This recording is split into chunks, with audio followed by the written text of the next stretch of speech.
ఆదికాండము 26వ అధ్యాయము.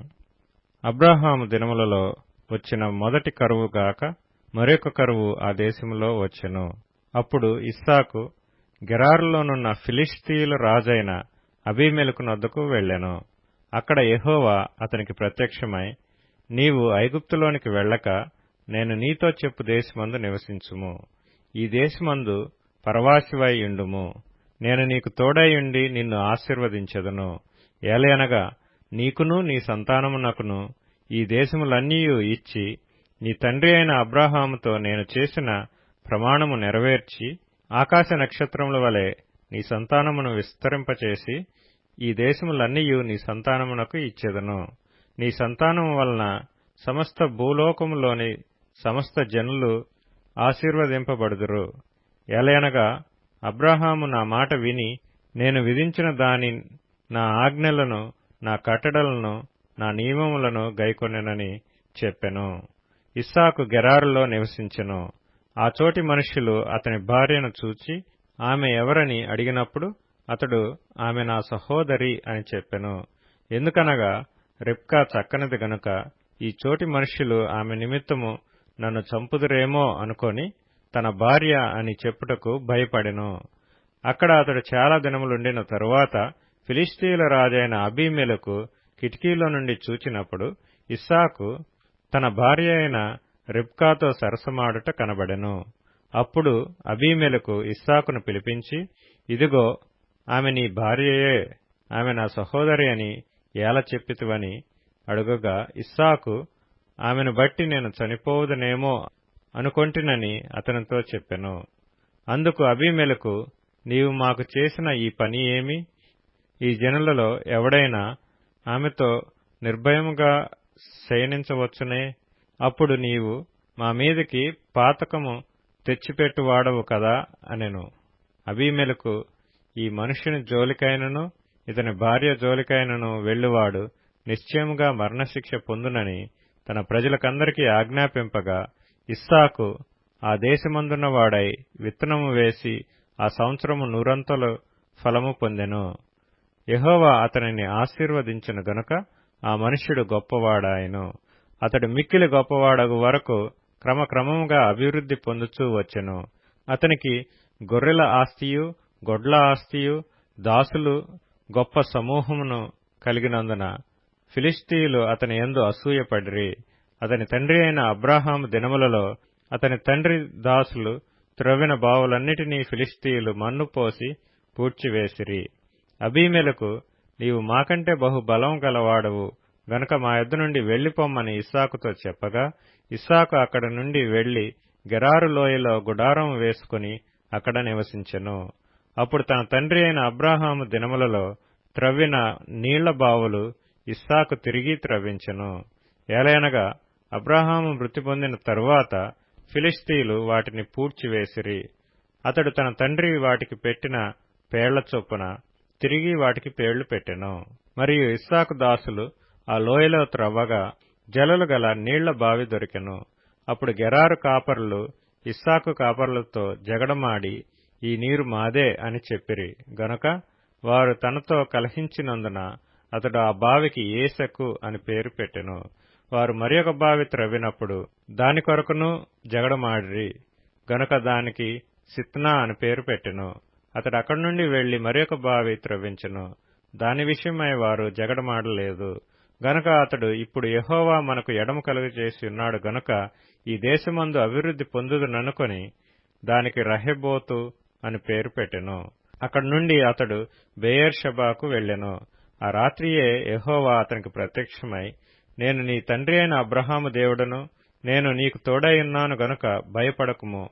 నా దాసుడైన అబ్రాహామును బట్టి నిన్ను ఆశీర్వదించి నీ సంతానమును విస్తరింపచేసేదనని చెప్పెను. అక్కడ అతడు ఒక బలిపీఠము కట్టి యెహోవా నామమున ప్రార్థన చేసి అక్కడ తన గుడారము వేసెను. అప్పుడు ఇస్సాకు దాసులు అక్కడ బావి త్రవ్విరి. అంతటా అబీమెలెకును అతని స్నేహితుడైన అహుజతును అతని సేనాధిపతి అయిన ఫీకోలును గెరారు నుండి అతని యొద్దకు వచ్చిరి. ఇస్సాకు, మీరు నా మీద పగబట్టి మీ యొద్ద నుండి నన్ను పంపివేసిన తరువాత ఎందునిమిత్తం నా యొద్దకు వచ్చి ఉన్నారని వారు అడగగా వారు నిశ్చయముగా యెహోవా నీకు తోడైయుండుట చూచితిమి గనుక మనకు అనగా మాకును నీకును మధ్య ఒక ప్రమాణం ఉండవలననియు మేము నిన్ను ముట్టక నీకు మేలే తప్ప మరేమియూ చేయక నిన్ను సమాధానముగా పంపివేసితిమి గనక నీవును మాకు కీడు చేయకుండునట్లు నీతో నిబంధన చేసుకొందుమనియు అనుకొంటిమి. ఇప్పుడు నీవు యెహోవా ఆశీర్వాదం పొందినవాడవనిరి. అతడు వారికి విందు చేయగా వారు అన్నపానములు పుచ్చుకొనిరి. తెల్లవారినప్పుడు వారు లేచి ఒకనితో ఒకడు ప్రమాణం చేసుకొనిరి. తరువాత ఇస్సాకు వారిని సాగనంపగా వారు అతని యొద్ద నుండి సమాధానముగా వెళ్ళిరి.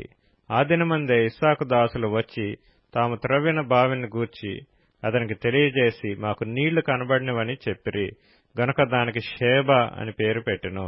కాబట్టి నేటి వరకు ఆ ఊరి పేరు బెయేర్షెబా.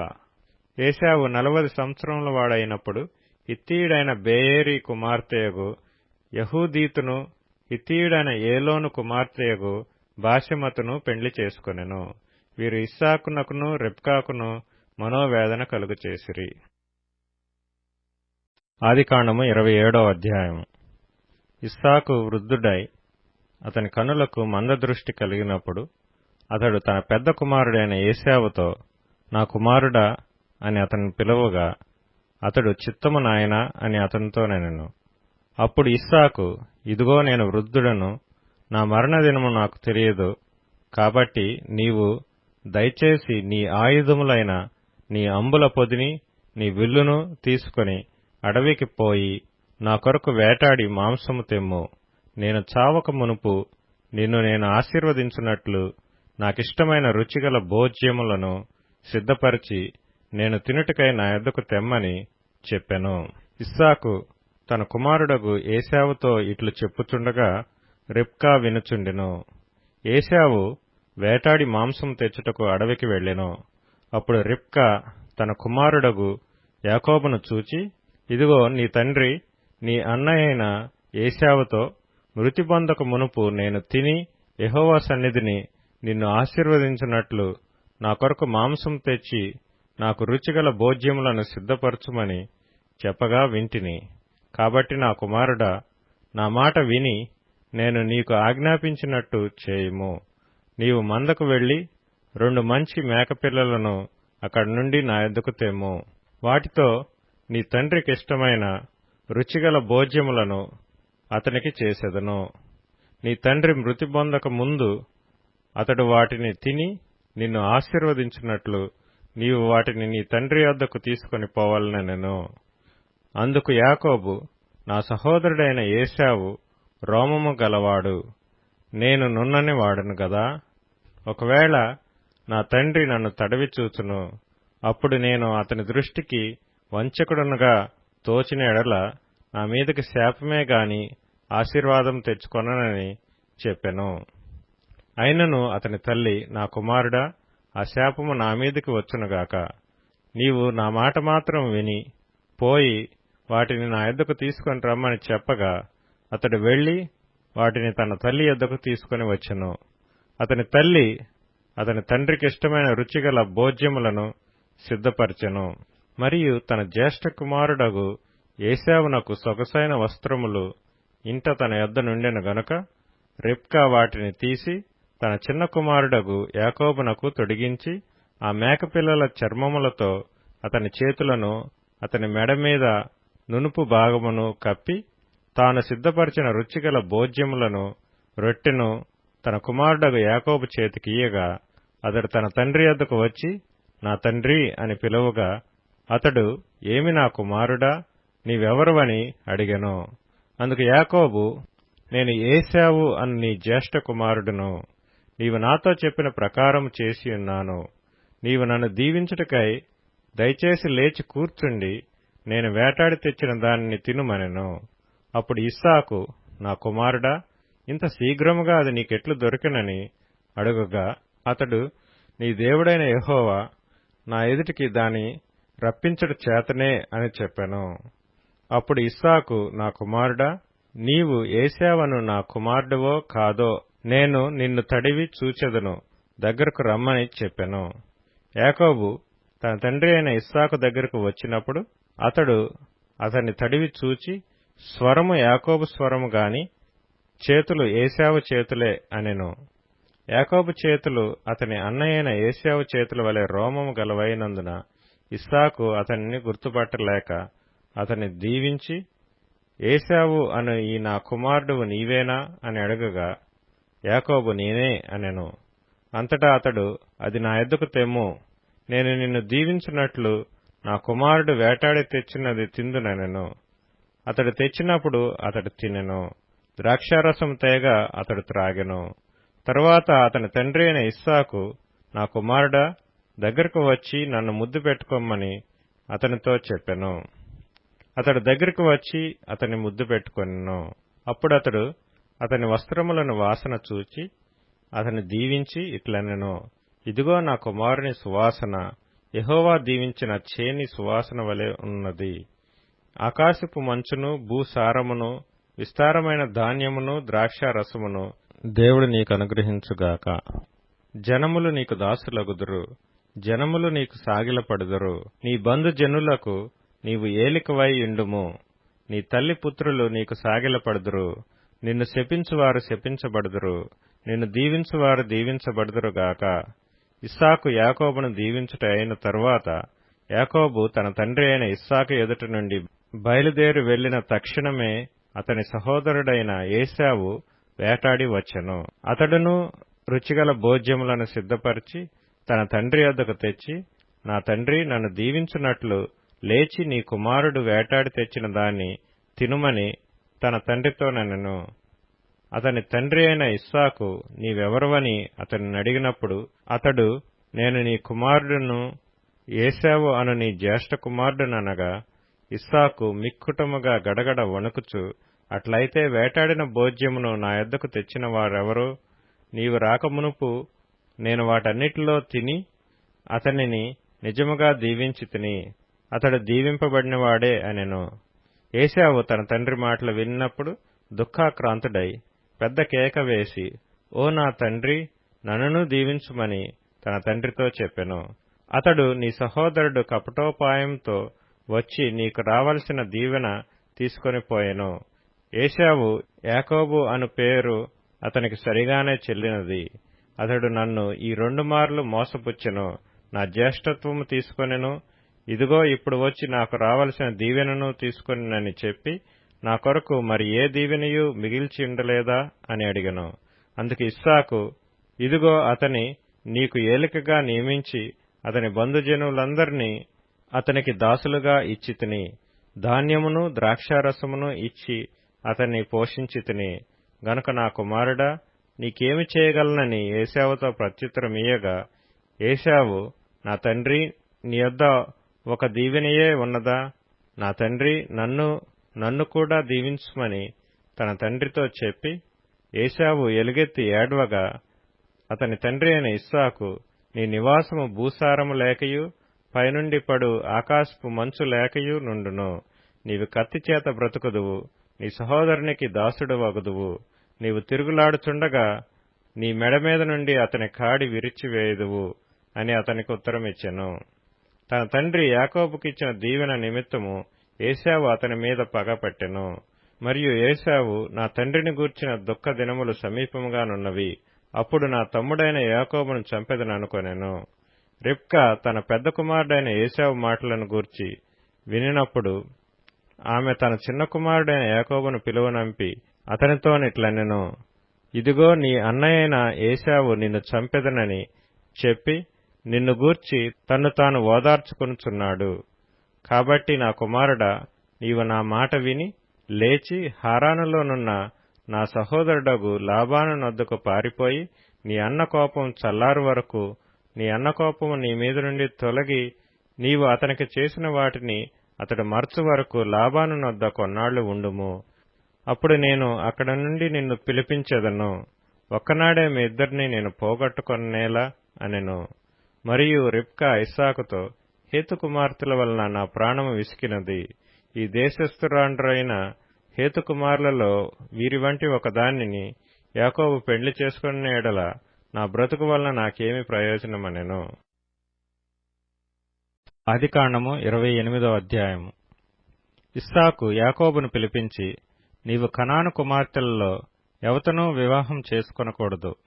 నీవు లేచి పద్దనరాములోనున్న నీ తల్లికి తండ్రి అయిన బెతూయేలు ఇంటికి వెళ్లి అక్కడ నీ తల్లి సహోదరుడగు లాబాను కుమార్తెలలో ఒకదానిని వివాహం చేసుకొనుమని అతనికి ఆజ్ఞాపించి, సర్వశక్తిగల దేవుడు నిన్ను ఆశీర్వదించి నీవు అనేక జనములగునట్లు నీకు సంతానాభివృద్ధి కలుగచేసి నిన్ను విస్తరింపచేసి నీవు పరవాసివైన దేశమును అనగా దేవుడు అబ్రహామునకిచ్చిన దేశమును నీవు స్వాస్థ్యముగా చేసుకున్నట్లు ఆయన నీకు అనగా నీకును నీతో కూడా నీ సంతానమునకును అబ్రహామునకు అనుగ్రహించిన ఆశీర్వాదమును దయచేయనుగాక అని అతని దీవించి యాకోబును పంపివేసెను. అతడు పద్దనరాములోనున్న సిరియావాడగు బెతూయేలు కుమారుడును యాకోబు ఏశావుల తల్లియగు రిబ్కా సహోదరుడనైన లాబాను నొద్దకు వెళ్లెను. ఇస్సాకు యాకోబును దీవించి పద్దనరాములో పెండ్లి చేసుకుని వచ్చుటకై అతనిని అక్కడికి పంపెనని అతని దీవించినప్పుడు, నీవు కనాను దేశపు కుమార్తెలలో ఎవరినీ పెండ్లి చేసుకుని వద్దని అతనికి ఆజ్ఞాపించిననియు, యాకోబు తన తల్లిదండ్రుల మాట విని పద్దనరామునకు వెళ్లిపోయిననియు ఏశావు తెలుసుకున్నప్పుడు, ఇదిగాక కనాను కుమార్తెలు తన తండ్రి అయిన ఇస్సాకునకు ఇష్టురాండ్రు కారని ఏశావునకు తెలిసినప్పుడు, ఏశావు ఇష్మాయేలు నొద్దకు వెళ్లి తనకున్న భార్యలు కాక అబ్రహాము కుమారుడైన ఇష్మాయేలు కుమార్తెయు నెబాయోతు సహోదరియు నైన మహలతును కూడా పెండ్లి చేసుకొనెను. యాకోబు బెయేర్షెబా నుండి బయలుదేరి హారాను వైపు వెళ్ళుచు ఒకచోట చేరి ప్రొద్దుగుంకినందున అక్కడ ఆ రాత్రి నిలిచిపోయి ఆ చోటి రాళ్లలో ఒకటి తీసుకొని తనకు తలగడగా చేసుకొని అక్కడ పండుకొనెను. అప్పుడతడు ఒక కల కనెను. అందులో ఒక నిచ్చెన భూమి మీద నిలుపబడి ఉండెను. దాని కొన ఆకాశమునంటెను. దానిమీద దేవుని దూతలు ఎక్కుచూ దిగుచూ నుండిరి. మరియు యెహోవా దానికి పైగా నిలిచి, నేను నీ తండ్రి అయిన అబ్రహాము దేవుడను ఇస్సాకు దేవుడైన యెహోవాను.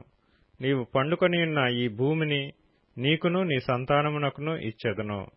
నీ సంతానము భూమి మీద లెక్కకు ఇసుక రేణువుల వలె నగును. నీవు పడమటి తట్టును, తూర్పు తట్టును, ఉత్తరపు తట్టును, దక్షిణపు తట్టును వ్యాపించెదవు. భూమి యొక్క వంశములన్నీయు నీ మూలముగాను నీ సంతానం మూలముగాను ఆశీర్వదింపబడును. ఇదిగో నేను నీకు తోడైయుండి నీవు వెళ్ళు ప్రతి స్థలమందు నిన్ను కాపాడుచు ఈ దేశమునకు నిన్ను మరలా రప్పించెదను. నేను నీతో చెప్పినది నెరవేర్చు వరకు నిన్ను విడవనని చెప్పగా, యాకోబు నిద్ర తెలిసి, నిశ్చయముగా యెహోవా ఈ స్థలమందున్నాడు, అది నాకు తెలియకపోయిననుకొని భయపడి, ఈ స్థలము ఎంతో భయంకరము, ఇది దేవుని మందిరమే గాని వేరొకటి కాదు, పరలోకపు గవిని ఇదే అనుకొనెను. తెల్లవారినప్పుడు యాకోబు లేచి తాను తలగడగా చేసుకొనిన రాయి తీసి దానిని స్తంభముగా నిలిపి దాని కొన మీద నూనె పోసెను.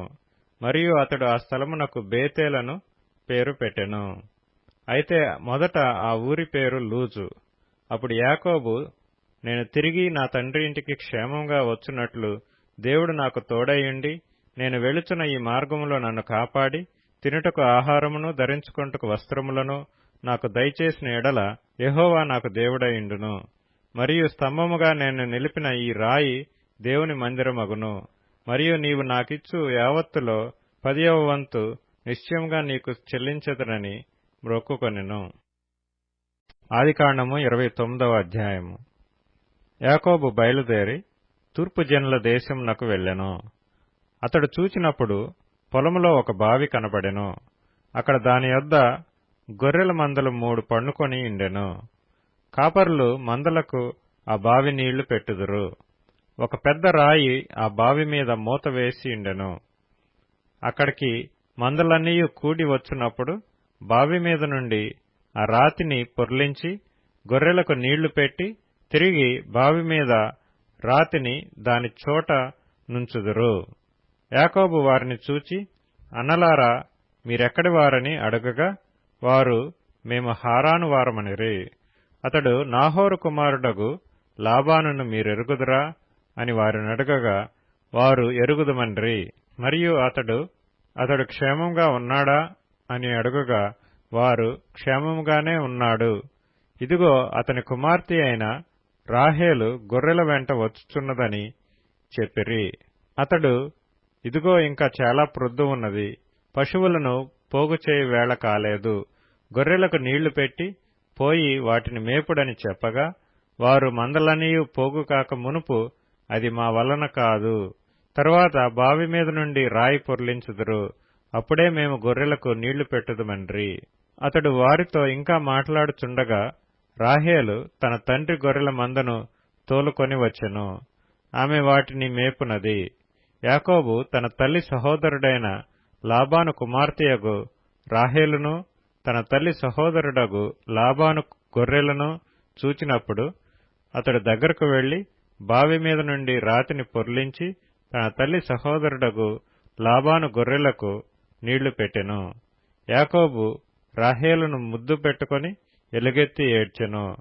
మరియు యాకోబు తాను ఆమె తండ్రి బంధువుడనియు రిబ్కా కుమారుడనియు రాహేలుతో చెప్పినప్పుడు ఆమె పరిగెత్తుకుని పోయి తన తండ్రితో చెప్పెను. లాబాను తన సహోదరి కుమారుడైన యాకోబు సమాచారం వినినప్పుడు అతనిని ఎదుర్కొనుటకు పరిగెత్తుకుని వచ్చి అతని కౌగలించి ముద్దు పెట్టుకొని తన ఇంటికి తోడుకొని పోయెను. అతడు ఈ సంగతులన్నీ లాబానుతో చెప్పెను. అప్పుడు లాబాను, నిజముగా నీవు నా ఎముకయు నా మాంసమునై ఉన్నావు అనెను. అతడు నెల దినములు అతని యొద్ద నివసించిన తరువాత లాబాను, నీవు నా బంధువుడవైనందున ఊరకయే నాకు కొలువు చేసెదవా, నీకేమి జీతము కావలెనో చెప్పుమని యాకోబునడిగెను. లాబానుకి 2 కుమార్తెలుండిరి. వారిలో పెద్దదాని పేరు లేయా, చిన్నదాని పేరు రాహేలు. లేయా జబ్బు కండ్లు కలది. రాహేలు రూపవతియు సుందరియు నై యుండెను. యాకోబు రాహేలును ప్రేమించి, నీ చిన్న కుమార్తె అయిన రాహేలు కోసము నీకు 7 సంవత్సరములు కొలువు చేసేదనెను. అందుకు లాబాను, ఆమెను అన్యునికిచ్చుట కంటే నీకిచ్చుట మేలు, నా యొద్ద ఉండుమని చెప్పగా, యాకోబు రాహేలు కోసము 7 సంవత్సరములు కొలువు చేసెను. అయినను అతడు ఆమెను ప్రేమించుట వలన అవి అతనికి కొద్ది దినములుగా తోచెను. తరువాత యాకోబు, నా దినములు సంపూర్ణమైనవి కనుక నేను నా భార్య యొద్దకు పోవునట్లు ఆమెను నాకిమ్మని లాబాను నడగగా, లాబాను ఆ స్థలములోనున్న మనుషులనందరినీ పోగు చేసి విందు చేయించి రాత్రివేళ తన కుమార్తె అయిన లేయాను అతని యొద్దకు తీసుకొని పోగా యాకోబు ఆమెను కూడెను. మరియు లాబాను తన దాసి అయిన జిల్పాను తన కుమార్తె అయిన లేయాకు దాసిగా ఇచ్చెను. ఉదయమందు ఆమెను లేయా అని ఎరిగి అతడు లాబానుతో, నీవు నాకు చేసిన పని ఏమిటి? రాహేలు కోసమే గదా నీకు కొలువు చేసితిని, ఎందుకు నన్ను మోసపుచ్చితివనెను.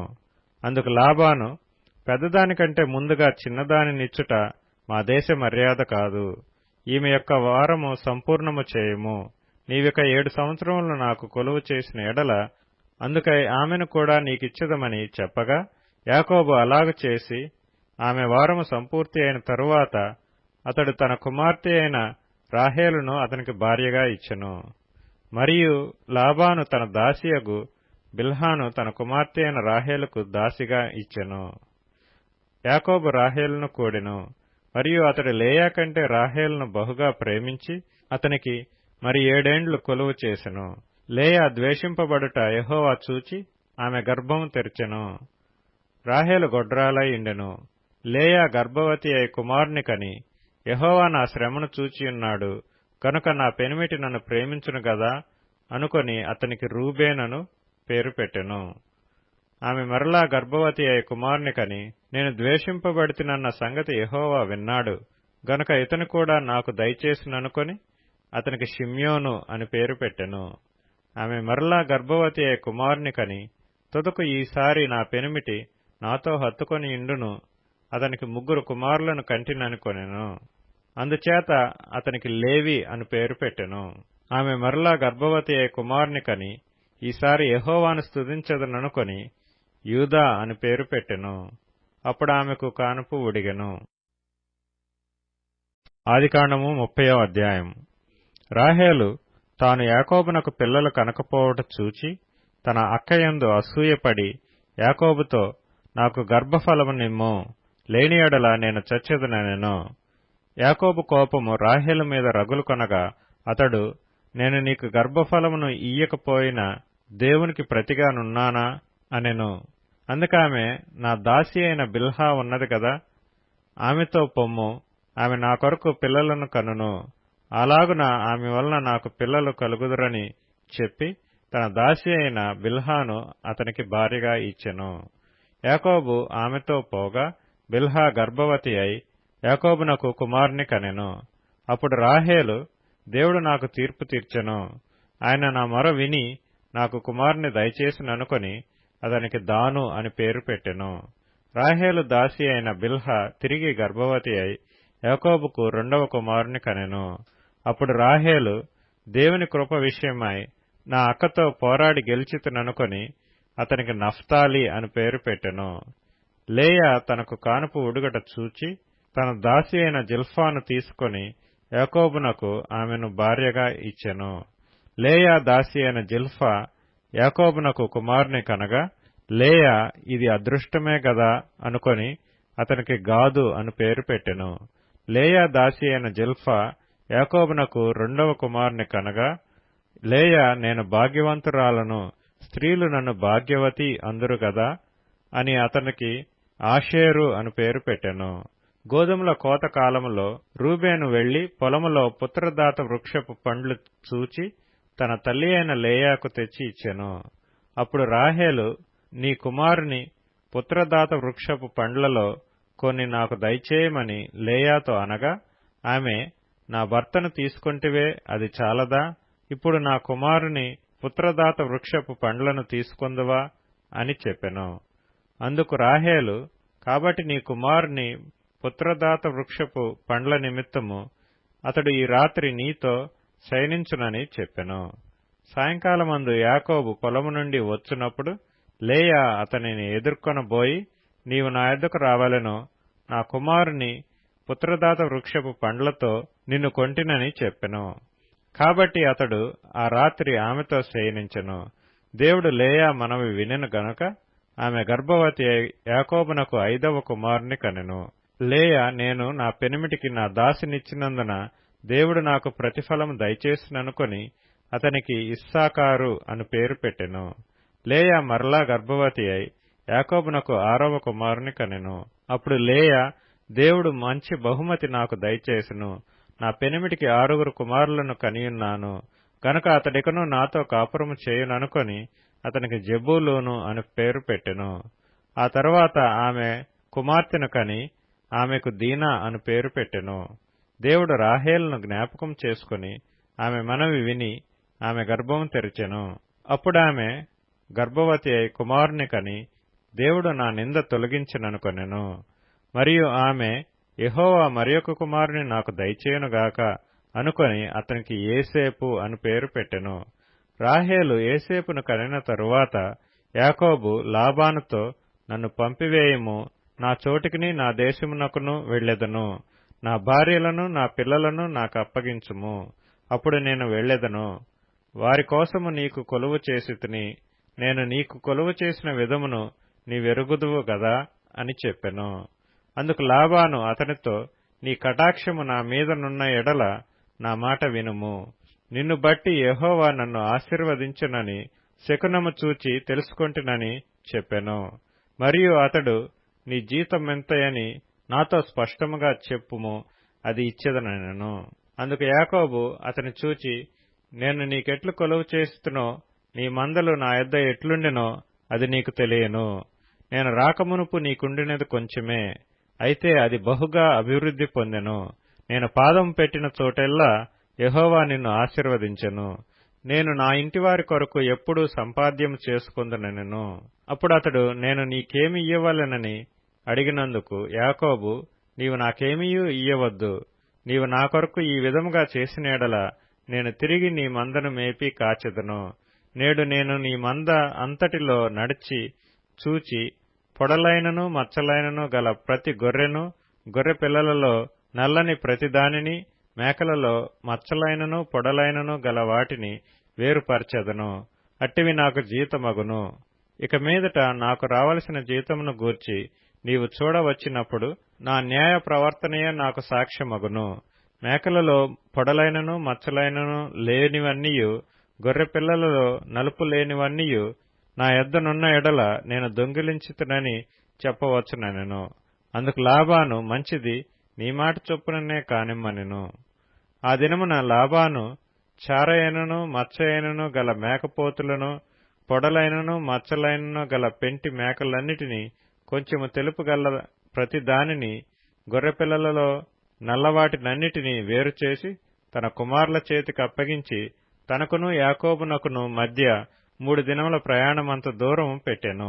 లాబాను యొక్క మిగిలిన మందను యాకోబు మేపుచుండెను.